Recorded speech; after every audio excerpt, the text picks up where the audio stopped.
Sorry, welcome again. I'm drinking the Iron Brew. We're in Glasgow, so I need a bit of help here. So I thought I'd take a bit of a refreshment there. So my name is Christian Bale. I'm based in London. I'm the director as OC, as Bridget kindly introduced me.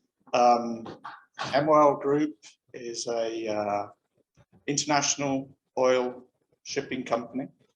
We transport various products around the world on various types of vessels as well. They have offices around the world as well, and London is one of the largest offices, mainly looking at what we do in Europe and Africa.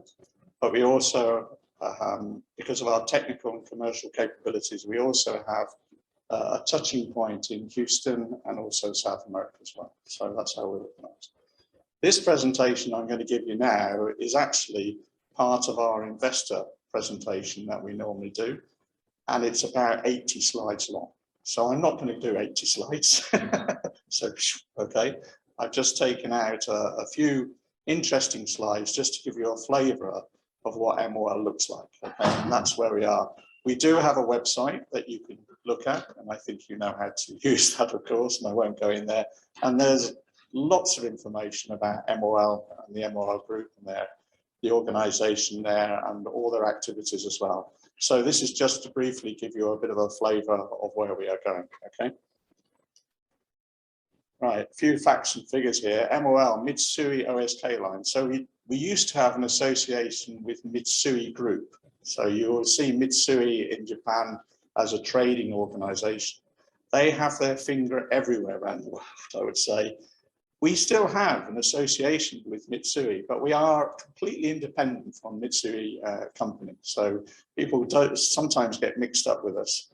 Mitsui and company tend to trade products, oil and gas. We don't do the trading, okay, but we do the carrying and we do the actually using as well. So Mitsui was a joint venture, if you like, in the end they joined with the Sumitomo Group. Okay, so we have Mitsui Osaka Lines, that's what we are, and we were established in that mode in 1884. So we've been 137 years in existence.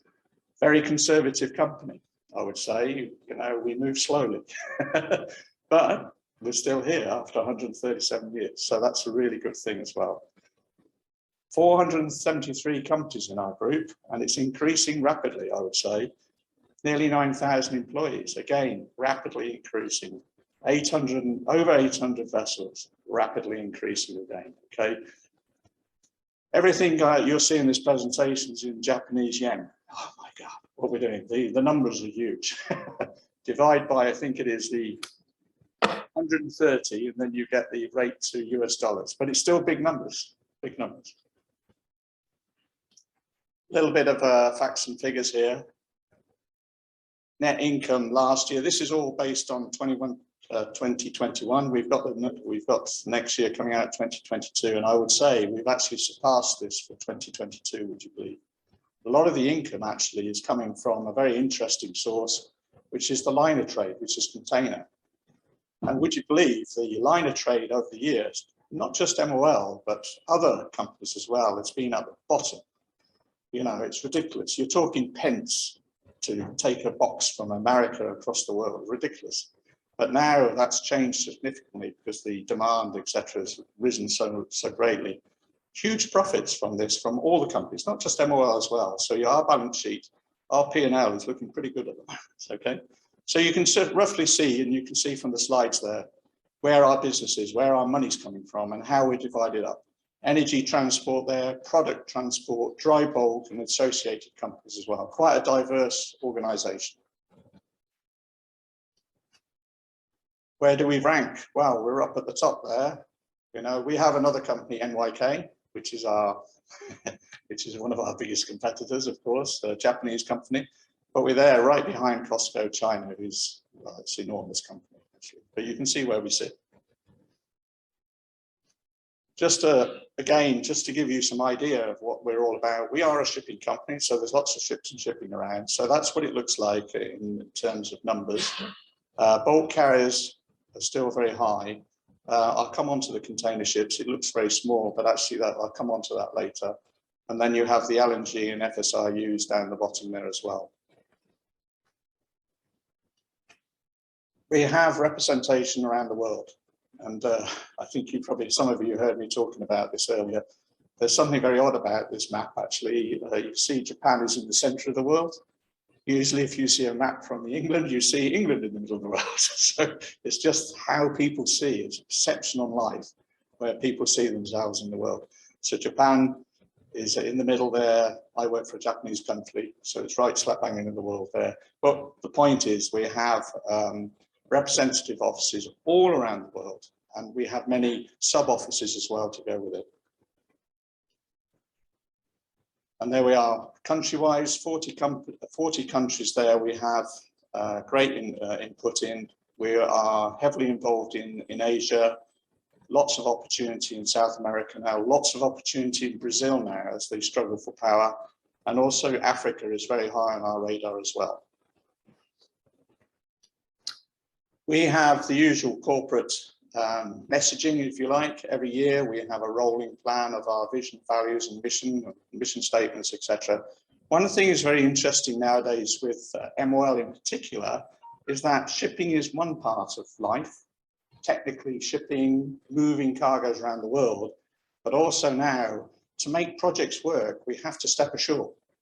We have to look at the infrastructure that goes to support shipping, the ports, the terminals.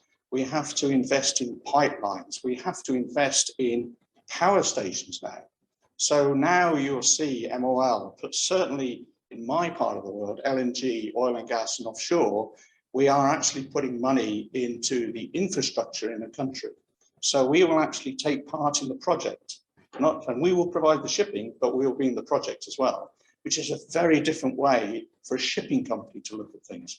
Traditionally, you just had a charter party, you went from A to B, carrying a cargo and taking some money. Thank you very much. And you just do the finance on the back of the ship, fine. But now we're actually taking investment in the infrastructure of countries and projects. There you go, quite diverse. There are the different pictures, but it gives you a feeling of what we're doing. These vessels are working around the world all the time.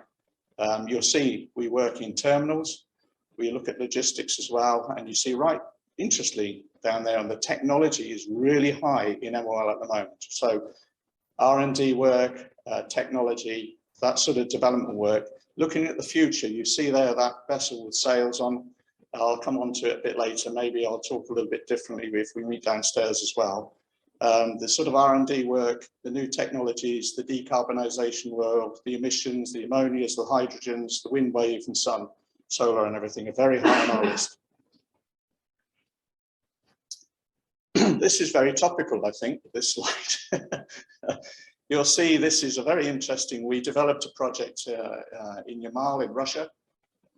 Your French company, Total, are involved in this country, opportunity in Yamal. They've put money into Yamal, this LNG production terminal, and we have specialized ships that actually are designed to go across the North Sea route, which is the quickest and cheapest way to Japan and the Far East markets. So we have a fleet of several ships. MOL are involved in those ships as well, along with Sockenflot and also other companies as well. These ships are they're very advanced technology. They have azimuth thrusters at the back. They go reversing through the ice, churning the ice as they go through. They can do the North Sea passage.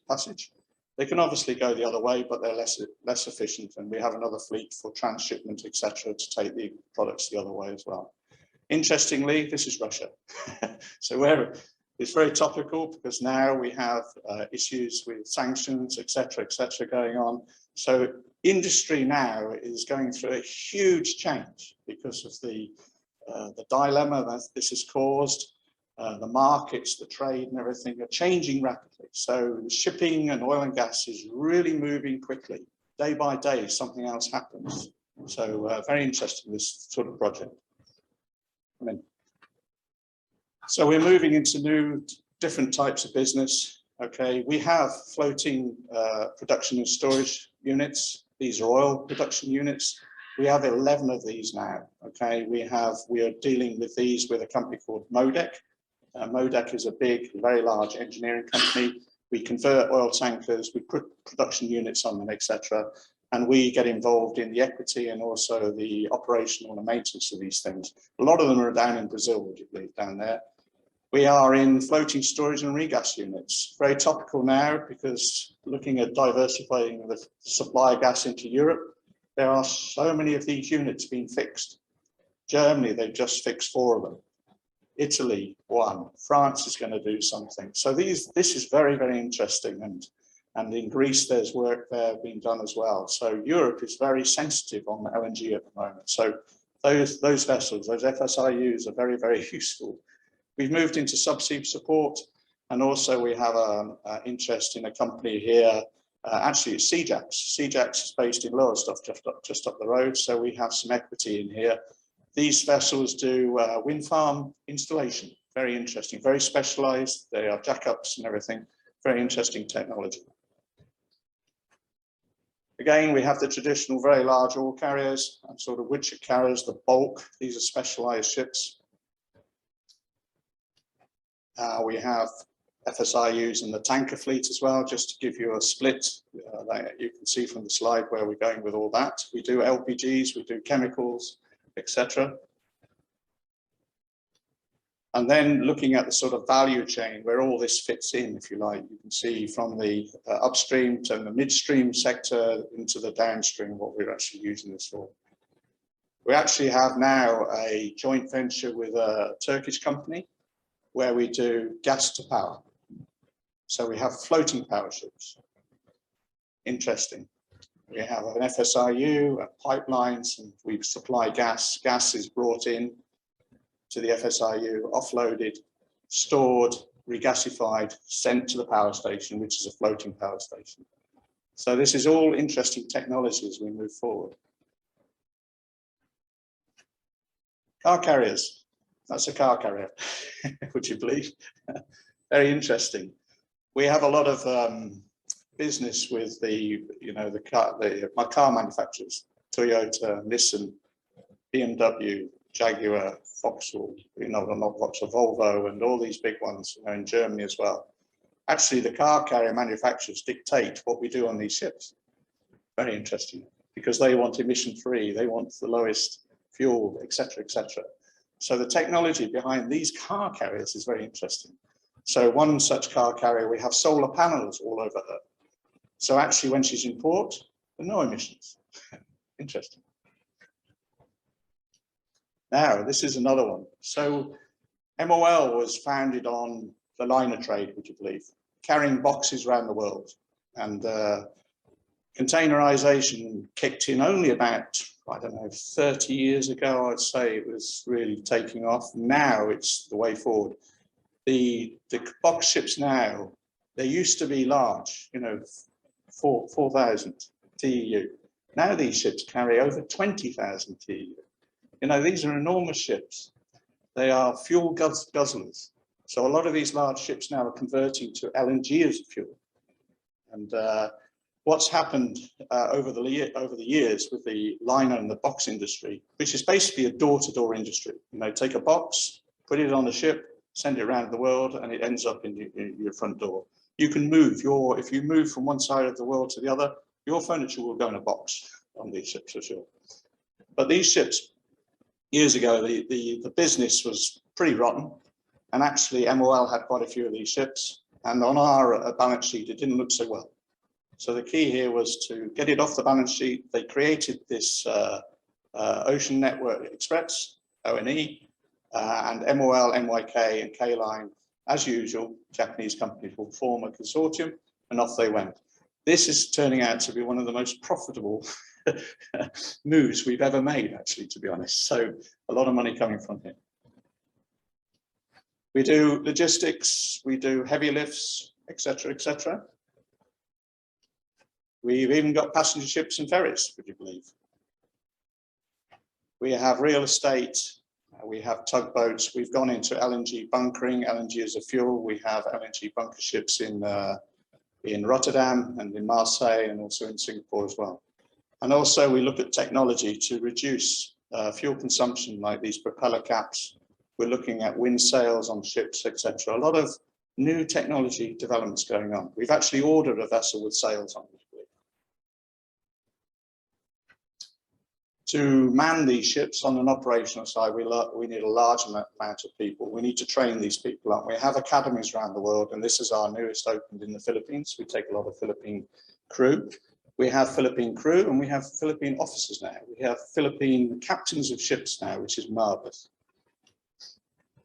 All our ships are monitored 24/7. We look at every single one of them. We know exactly where they are and what they're doing. A lot of data from those ships is sent into a central area, so we can monitor exactly what they're doing on the ship with the cargoes and etc. And now we're going to a different world of autonomous ships.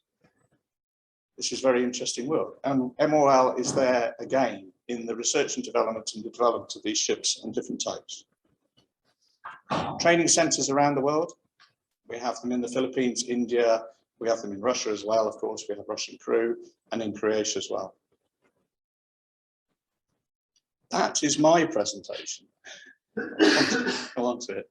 So you can see technology is key here in many ways, and we need people with innovative ideas coming into the industry. The shipping industry is not so much the most attractive of industries. So this is why I'm standing in front of you to talk to you about coming into the industry, coming into an industry that's actually developing rapidly. And we're being pressurized mainly by governments, the EU, and other regulations and other organizations to clean up our act, to get our mission sorted, to get our fuels right, look at new fuels. Ammonia and hydrogen are really, really high on the list in Europe at the moment. We are involved in Hydrogen Europe. I went to a hydrogen conference in Rotterdam recently on Tuesday. And that conference 2 years ago only had 250 people went. This year, they had 5,500 people. This is where we're going. And we want to be part of that. We want a piece of the pie there. So we need to increase our technical capability. We need people that have that passion to change. So we are looking in London, particularly in London office, to be a centre of that change as well, and work with universities like this to do research and development, etc., but also bring the talent into the organisation to meet those future targets. I mean, you learn a lot here about, you know, the theory of the industry, the issue, the transition. The big transition is how you put that into practice. How do you commercialise that knowledge that you've got? How do you make sense of it as well? How do you manage a project? How do you project manage a project? So I do a lot of project management. So I get involved in the technology, trying to get the ship built in the shipyard, get it delivered on time, get it in the right place, get the infrastructure in place, make sure all the regulations are right, make sure all the permitting is right, and get some money out of it. Okay, that's my presentation. Okay.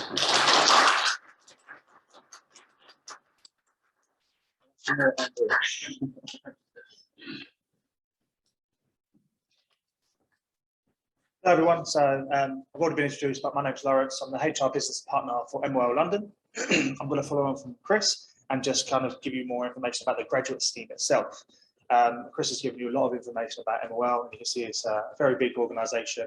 And I'm going to talk about a bit more about our direction, so talking about recruitment and our mission, vision and values, because we want people that align with that. We don't want to hire people who are not aligned to where we want to go in the future. So I'll just share that with you. Excuse me. So our graduate scheme, we actually began our graduate scheme in 2021. We initially took on 3 graduates, and now we're looking to do another round of recruitment. So our graduate scheme spans across 3 years, so it's quite a long scheme. But even in MOL London, we have 3 businesses. So we have MOL, which is the commercial side with the services such as HR and finance. Then you've got Lng Europe, which is the technical business for LNG, and MOL Tank, which is the technical business for the tanker division. So there's a lot to learn. So we've had quite a long scheme. So the scheme has 3 12-month placements across different businesses or different business divisions, depending on the route that you follow. And it says it there, experience will be provided across commercial and technical business and divisions. So it won't be a case of you are in Lng and Offshore for 3 years, for example. It's 12 months in Lng and Offshore, 12 months in the tanker technical division. So you're learning kind of cross-divisional skills and see where you would like to work, or we would like you to work, see where your skills would fit in. So a bit more about the placements. So the first placement we have is in the dry bulk division. So Chris has mentioned it, it's transporting dry goods, so nothing wet. It could be coal, iron ore, grains, things like that. So the big ships that transport the dry stuff, and the placement is 12 months long working as a ship operator. You're literally going in and operating the ships, helping them move from A to B, sorting out their routes through the Suez Canal, for example, different places like that, working with external clients. And operating multiple ships as you grow in experience and as you develop. Lng and Offshore has 2 placements available within Chris's division. So this is working within a commercial or a technical area. We haven't actually decided on where this will be. We're actually doing it the other way around in here because there's so many divisions there. We're going to hire 2 people and then put them where we think that would be best for their first year. But one will be a commercial placement and one will be a technical placement, depending on the person or the people that we hire. But essentially, it's exposure to their LNG activities. And one opportunity that we're quite keen on is the decarbonisation department, which is recently opened and something that we're looking for the future, as Chris mentioned. The final 2 placements are within our LNG Europe business. So this is the technical area. So once Chris does his stuff with the commercial bits, the ships get handed over and they're run by the technical business. So there's 2 placements, one within finance and one within manning. After 6 months, the 2 graduates would rotate to get the experience within the other division. And that gives the exposure to the technical side. Just working with different people as you go through and getting that exposure. So essentially, we're looking for 5 graduates to introduce new talent into the organisation. The graduates will work very closely with their line manager. They also have a team of colleagues, but we allocate a buddy who is dedicated to that graduate to help them through with their development. So they've got support from their line manager, where they'll be getting tasks and informal training, their colleagues, but the buddy is that go-to person that you always have to hand available to you. It's a real job with real responsibility. So it's not just a training program. You will be expected to complete your role properly, but you'll be getting that extra training. So the first year especially, you'll be kind of getting informal training from your manager, lots of information, lots of learning. Your buddy will be doing the same. But you'll be expected to pick up work and work alongside. There's also formal training alongside it. For example, IT training, soft skills, communication, meeting etiquette, just lots of things. The plan is to put a lot of training in and kind of fast track you into a position within the company. You'll still be working alongside your colleagues, but hopefully giving you that extra experience. So 3 years feels like you've been there for 6 years, for example. We've had a review of the scheme and we've actually made it more flexible. So this year, graduates can apply for internal roles after 6 months within a division. So if you was in Lng for the first year, after 6 months, you can apply. If you're into year 2, you've got to wait another 6 months. So you get that exposure. But the idea is you might be in year 2, 9 months in, and the perfect role comes up. The company thinks, great, you'd be a great fit. You think that's great for me, but you can't apply for it for 3 months and it's gone. So the idea is allowing people that flexibility, thinking, actually, I've tried bulk, I've tried Lng and Offshore, I really want to work here. This is a perfect opportunity. Now you can apply for it. So you have that opportunity. You don't have to. You can finish the 3 years and just keep going. At the end of the 3 years, we'll look to place you in a suitable place based on how you feel, based on how the company feels will be best. But essentially, we're looking for the best talent to join our growing business. So you heard about Chris about the direction we're going in. We don't want to be stuck in the past. And we've identified an opportunity to bring young talent in and get new opportunities for people. So that's what we want to achieve. What are we looking for? So we're looking for fresh perspectives to come in. So we don't want the same ideas from the same people. We want new ideas from people that have studied in the area that can give fresh perspectives. Shared values, which I'll talk about in the next few slides, but we want people that are aligned to our values as a business. Commitment. So a 3-year scheme is a long scheme in itself, but it's not a case of we want to train you for 3 years, then you move to one of our competitors. We'd like you to stay within MOL, learn, grow, and stay with us for a long time, Essentially, we're trying to grow and develop our future leaders. Innovation, Chris has mentioned technologies, we're looking to innovate all the time. So that's one of the key things that we're hoping to find. Productivity and performance, they're very linked. Performance isn't just the individual, it's the team and the business. So that's just the culture that we're pushing forward. Succession planning, especially in my role, that's something that we're really looking at. Where do we want to go in the future? How do we get there? And again, that's why we've identified this opportunity. We want to make a step in process so people can step up and move forward in their careers and essentially make future MOL experts. It isn't a scheme where you'll come in and you'll be a manager in 3 years, for example. But what it will do is you will start in a junior position and have an opportunity to grow and develop and work your way up and see them opportunities. So Chris has mentioned it, I've mentioned it a few times, but I wanted to really go into a bit more detail on our mission, vision and values. So this is a new initiative that was rolled out over the past few weeks. Tokyo, our head office, have kind of initiated this and said everyone in the MOL group, all 9,000 employees, needs to go through the mission, vision and values training. So I thought it was important to share that today. So our corporate mission is from the blue oceans, we sustain people's lives and ensure a prosperous future. That sounds good, but to break it down a bit more, from expresses the starting point of the business domains extending from the oceans. Blue oceans talks about blue being looking at how we can improve the environment, stop pollution as much as possible, and using innovation to have better technology to assist that. Sustain lives, so looking at expressing our role with society, keeping things moving, not impacting society as much as possible while delivering a great service to our customers, and ensuring a prosperous future, just prosperous for the company and prosperous for others. So enjoying kind of material and psychological abundance through reliable supply of goods. Our corporate vision is developing a variety of social infrastructure businesses in addition to traditional shipping businesses. So you can see from Chris's slides, it's not just about shipping anymore. It's about diversifying the portfolio, seeing what else we can do to be profitable as a business, but also looking at evolving social needs and environmental conservation through innovative technologies. That's a mouthful. So we aim to be a strong, resilient corporate group that provides new value to all stakeholders and grows globally. Again, breaking it down, variety of social infrastructure, looking at diversifying environmental conservation, reducing our greenhouse gas emissions, essentially. How can we do that? How can we do that with technologies or just the way we're planning things such as the icebreaker ships?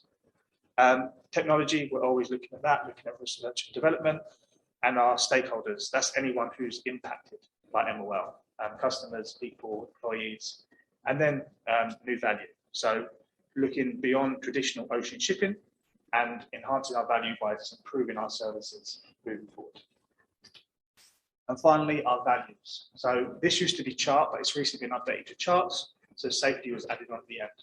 But essentially, we always want to challenge ourselves, do better. We're always honest. So if we have made a mistake, we're honest about it, and we're always accountable. Again, you are accountable for what you do, especially in the shipping industry. There's such huge impact on people and the environment. Having a reliable business for our customers, working as a team, as Chris mentioned. We're so many nationalities, we function in so many countries. Even in the London office, I think there's kind of 50, 60 nationalities alone across the 200 staff. So having a good team is really important, and just making sure that we work together conducively.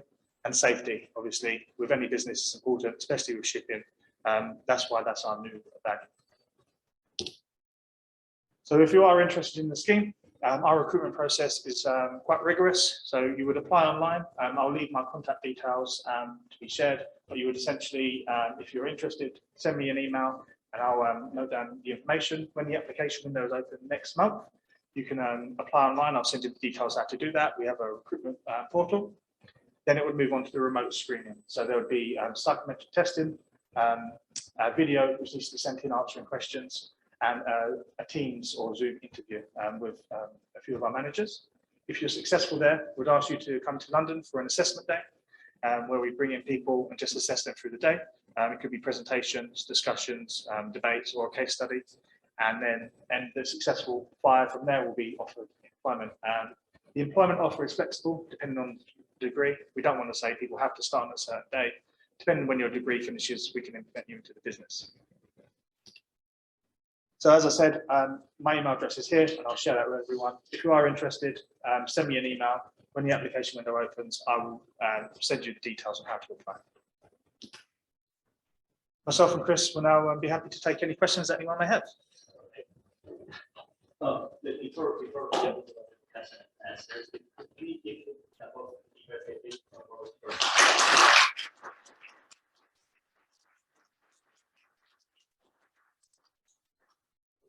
we have two different categories of participants, like the persons and Zoom.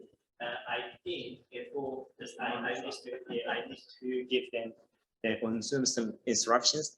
First of all, to stop sharing first. Then we have 17 on Zoom, so another maybe 20 in person. So first of all, shall we start in person Q&A sessions and move on to the Zoom Q&A session? Is it okay? It's okay. So please stay with us. Thank you. Okay. Is there anyone who has questions?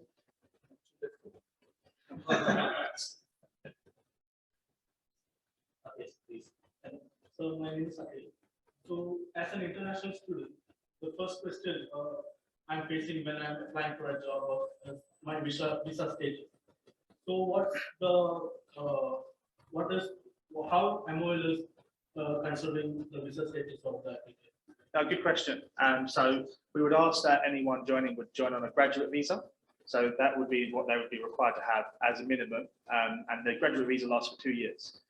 All being well, after the 2 years, the company would be happy to kind of sponsor onwards from there. Any other questions?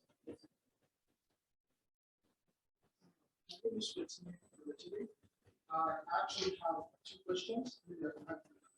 Like your graduate scheme, is it considering employment based on maybe like graduate, postgraduate? What is the employment scheme really like? Are you going to be employing like undergraduates in terms of professionals, like people who are willing to work with you on the vessel? Then when it talks about postgraduate, what are you actually looking at? So the scheme is any degree is you're eligible to apply, but it would be shore-based in the office, and it's kind of one size fits all. It's a position like a starting position. So you would start off in year 1 just as anyone else, and then work your way up. So it doesn't matter on the type of degree. Everyone starts at the same place. Lastly, I want to ask, like the MOL group, I find out that you have a global vision and you actually do the world trying to get the best. I want to ask, like, are you open for international partnership? Like, for example, I find out that you already have your workspace in Africa. So what if I have interest that I want to seek a partnership to work with you, probably when it comes to recruitment and platform like that, in terms of working with you in Nigeria? Are you open for stuff like that? We have quite a few joint ventures around the world already. Okay, so we always look for suitable partners in suitable countries. So whether we would go into a country to invest, there are a number of metrics that kick in. Political stability, the creditworthiness of the country. So there's a whole risk matrix you would do before you considered even doing any business in the country.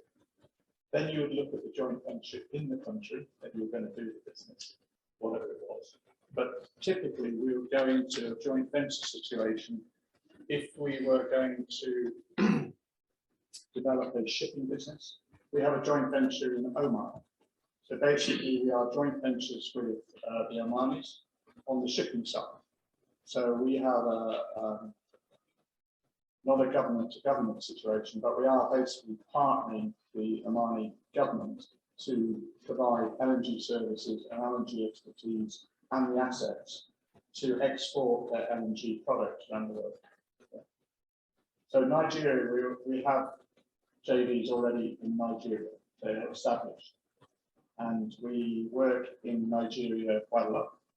maybe under a different name, but we are there for sure. And we also have a lot of JVs coming up. We have a project in Senegal, Ivory Coast. We're looking at South Africa, and we're in Mozambique. So these are the sort of where we are. We're looking at projects in Tanzania, Kenya. The list goes on. Morocco as well. Wherever there's LNG or something to do with wind, wave, solar, all that business, we have some interest in for sure. I'm not too sure if that quite answers the question. Maybe I'm just going to maybe further background follow. I'm going to do something. Sure. Thanks for the question. Thanks. Is there any questions? Yes, please. So I'm interested in very thought about developments and shipping, especially in the emissions direction. So of course the ICE regulations is a big part of right now. There are critical it's one of the big things, CII and EEXI. So for example, say I said in my second work about CII and EEXI, and I would ask you how it affected right now, especially the London office. It surely will affect shipping in a big way. So now the regulations are such that although there is an emission cap, actually it's one step further, actually, as you know. So a lot of the older vessels it will affect, and they will have to slow down. And if they slow down, then we can't get the cargoes across the world quick enough. That may mean you have more shipping requirement, which unfortunately with these regulations, there's always a reaction. You know, sometimes everyone feels that, well, we can reduce the emissions here, but actually the cargo still needs to be transported. So you have to increase, you have to introduce better technologies, better fuel consumption, but that takes time.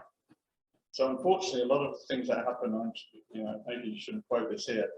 IMO and other regulatory bodies implement, you know, EU as well. They want to cut certain things, but unfortunately, there's a lot of inertia in the shipping industry to make that target, if you like. So it is impacting upon us, but it actually, although as an operator and moving the cargo, we can just slow the vessels down. We can comply.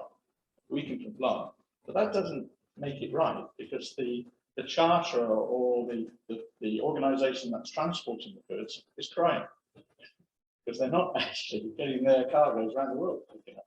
So we are always looking for solutions to try and solve those problems by new technology, but again, it takes time. If you want to buy a ship now, you'll be lucky if you can get a slot in a shipyard and delivery until 2026. I don't know what it is now, it's ridiculous. So you can see, and there's only so many shipyards.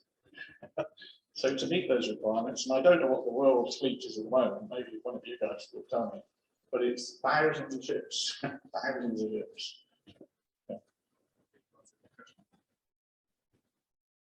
So one more question from my side. So I think for process things like people who are going to join with you, they have to process 3 years. So if the guys were having already much experience, so are you going to consider that one? Get the job that is direct employment for you? Yeah, I mean, this graduate scheme is more designed for people with less experience. If you were coming in with experience on the graduate scheme, you would probably you'd be too senior for that, and you would feel that, and that would be felt across the thing. It probably wouldn't be a good first step. More experienced roles, we are always recruiting, so there's always opportunity to join for another avenue Sure. into the business. Sure. I mean, we are promoting graduate scheme, of course. However, recognising that some of you are more mature, there are other routes as well. For sure. So I think unique slide is under your group, I think, MOL. Unique slide and Tokyo Merit. Or maybe. Chemical methods. Yeah, well, they come into chemical tech. Yeah. I would like to ask how about the organization department from your regarding your technologies, experiments, and everything? Yeah, I mean, there's a big shift globally as well to reduce things, but also MOL has a vision that they will reduce their emissions by a certain date, like that. That is a pretty heavy target to meet. So in Tokyo, we have a large technical group. We have, within that group, we do a lot of R&D work out of Tokyo. We want to extend that to Europe. We have a lot of expertise here. Also, we have you guys. We want to bring some of you guys in to actually start that process. And we've actually, rather than, I think a lot of companies, maybe I shouldn't speak like this, but I think generally, I know a lot of companies have been dabbling in decarbonisation. It's a hobby. Now it's reality, and we've got to do something about it. So now we have a bit of a step up where we have appointed people, we have heads of department, we need to recruit, we need to look at the alternative fuels. In Europe now, there are projects that are seriously looking at ammonia, cracking of ammonia to make hydrogen, injection, etc. Maybe hydrogen will be over there, but ammonia is very serious. We can carry it. We know how to carry it already. We know how to store it already. So we're not far off there. The engine manufacturers, MAN, are doing a lot of research, as you know. Wärtsilä are trying to catch up. But it will get there. Sure, it will get there. We have methanol carriers. We burn methanol already. We're looking at biomethanol. We're looking at other fuel types and everything. So we set up this department in London now, and the gentleman has a blank bit of paper. He's looking at these things, right, I need some people. Come and join me. CO2, capture, transportation, injection. UK here, I think just off the coast of Aberdeen, somewhere, Morecambe Bay, several projects now, depleted reservoirs, going to use that for injection of CO2. MOL has just taken over a company in Norway called Larvik Shipping, that they transport CO2 for the food industry. But the technology there, it's not rocket science, but how to carry CO2 is very interesting. So these are the sort of people and the technologies and the business. Because in the end, MOL is here to make money. Yeah, because we're not just doing it for a hobby, we need to make some money out of it. So, so that's the sort of flavour, if that answers the question. Shall we move to the presentation? Yeah, of course. Hi everyone on Zoom. Now it's your turn. Okay. Switch. Okay. And if you have any questions, please raise your hand or use the chat board, please.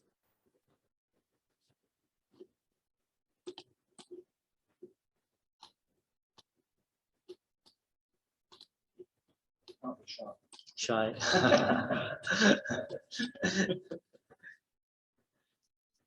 We use Teams a lot. Is there anyone who would like to? You hear me, right? Hi everyone. Yeah, you hear me okay, right? So, any questions from Zoom side, please?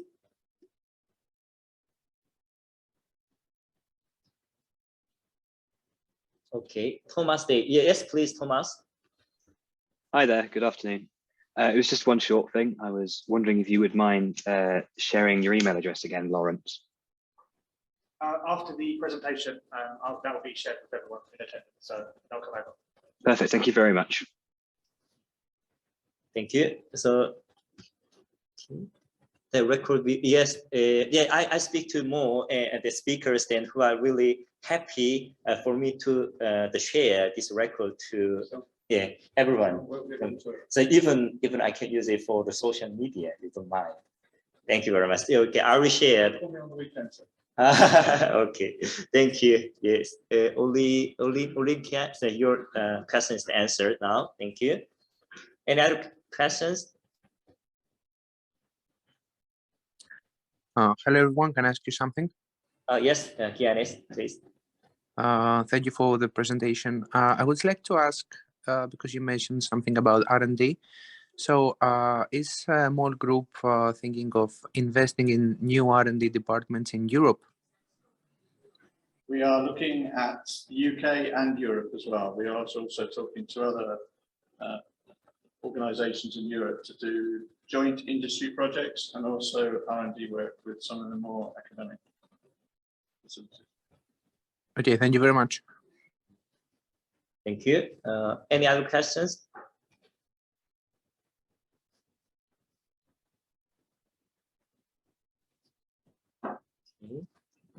Okay. Oh, all right. One question is quite. Yes, I am putting pressure on all the ship powers with stricter environmental regulations. Plus, okay, more funding. More have no problem with these regulations. Okay. What do you think about this? Yeah. It's quite challenging question. Isn't it? That's a difficult question. I mean, Yes, please. all companies have a problem, large or small.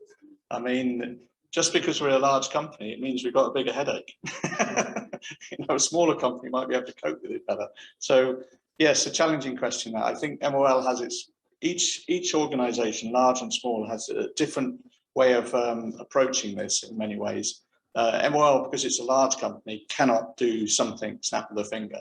It has to be a phased approach. And the same with the smaller company, really, to be honest. I mean, a smaller company really have to look at their P&L. They have to plan it. They have to think about it more. I'm not saying MOL has bags of money that it just splashes out anywhere. By any means, it's not. I mean, every single project is looked on a project basis in MOL. The same with any smaller company, project basis, for sure. I hope that answers some of your questions. I don't have a full answer for that. Okay, thank you very much. So, any other questions from Zoom side?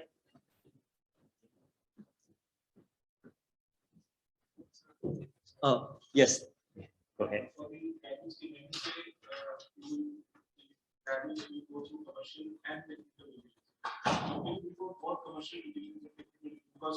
as a we know there are different departments of commercial. When we talk about 1 year of time, what different departments in commercial? Yeah. Do you want to go? I can go. If I just take a phase of a project, so a blank bit of paper to your financial investment decision. So from the blank bit of paper to your financial investment decision, you are basically doing business development, commercial and technical, to get that project. You sign the contract, then you go into an execution phase, which is more technical and project managing, and then you have commercial background on the back of it, because usually the finance all kicks in there. Then you go into commercial operations, which also has commercial and technical. So that probably answers where you are. In London, depending on what division you're in, like dry bulk tend to be in the COD phase. So they're in the commercial operation with technical backup. Okay. Car carriers the same, and tankers probably the same. LNG offshore and the decarb side is slightly different because we do a lot of the business development out of London. We do the project execution out of London, and we do the commercial operations. So it's quite a unique operation, actually, to be honest. And we also have a task of doing the R&D work as well. So we have the capability to do that completely. The other divisions, when they're doing the business development and the execution, usually they are associated with Tokyo. Tokyo will be the lead on that. And one thing from the LNG and offshore side, we work very closely with the expertise in Houston, London, Singapore, and Tokyo. So depending on how the resource looks, depends on what part of that resource pool we will use to do a project, depending on the location, the client to start with, or maybe the commercial operations. It will dictate which part of the organization, or sometimes we work across the whole lot. I mean, sometimes when we're doing projects, because of the time zoning, we will start the document review in Tokyo. Through the time, we will carry it on all the way around. We'll turn it around in 24 hours. Quite interesting how to do that. Maybe that answers a little bit. But in London, we hope to expose you to two things. Again, it's looking at, what do you want to do, what we want to do, and then mutually we'll decide that. So there's no quick answer to that one, I think, to be honest. So one question from my side about the do you have any special consideration in terms of qualifications of students, skills for the majors, etc.? So we're not looking for anything in particular. related to the majors, but we are looking for a kind of a marine, energy, environmental business degree type. We would ask for a 2-1 or above in the undergraduate, unless 2-2 may be considered if any special consideration of that that can go along with it. Masters. Yeah, masters, obviously, masters degrees are eligible as well, it's not a problem. I can't remember what else you asked me, but sorry. This is a qualification, yeah, the skills. Yeah, and then we look at other things on the CV or covering it up. So any additional languages that are spoken, any kind of experience, whether that be volunteering, any kind of other qualifications or any relevant skills you may have in particular technologies or anything you feel would be relevant. They're all taken into consideration when we're looking at the pool of applicants. One thing is quite interesting when you're moving forward to make a project work, to make a team work, how you also fit into a team and how you communicate is very important. So to make a project work, you need good team members, good communication. Education is obviously clear, but again, how you apply that education is very important. How you use it in a more commercial sense, that's very important. So we always look for people that are a good team fit. So, or you're happy with the answers from the more speakers, right? You sure? You sure? Okay. We just need to directly send like the form of CV to your mail. Initially, if you send me an email saying you're interested, when the application window opens next month, I'll notify you and send you a link to our recruitment portal, and that will tell you the steps. Some of the things need to get to me because you will share the email. Yes. thank you. I'm sorry, the one last question. Is there any preference just between the UK citizens or Nothing. No. Sure. Absolutely. It's a pity I couldn't show you. So that is very important. Yeah. It's a pity I didn't put on here, and I think I will do it in future. I'll put a picture of my team on there, and you will see how diverse that is. That's really encouraging. Yeah. We look at a person as a person. Yeah. Okay. So, Thank you very much. Sorry, you can't actually. I'm a PhD research student in Scotland. We have this consultancy PhD students in Scotland. We are monitoring and currently signing 5 agreements on this. So what we're looking at is project finance in terms of PSO for FSI. Yep, that's of interest. That's slightly different subject, but yeah, MOL are interested in that. What I suggest you do is when the email is sent out, use that same vehicle actually to send a bit more information about what you're proposing. Yeah, maybe that's a separate discussion. Yeah?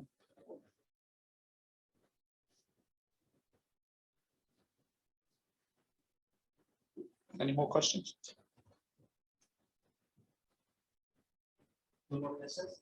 All right. Okay. So, okay, so let me have to say thank you very much for students joining through the Zoom. Thank you very much for your participation. And before just finishing, shall we give both speakers a big applause?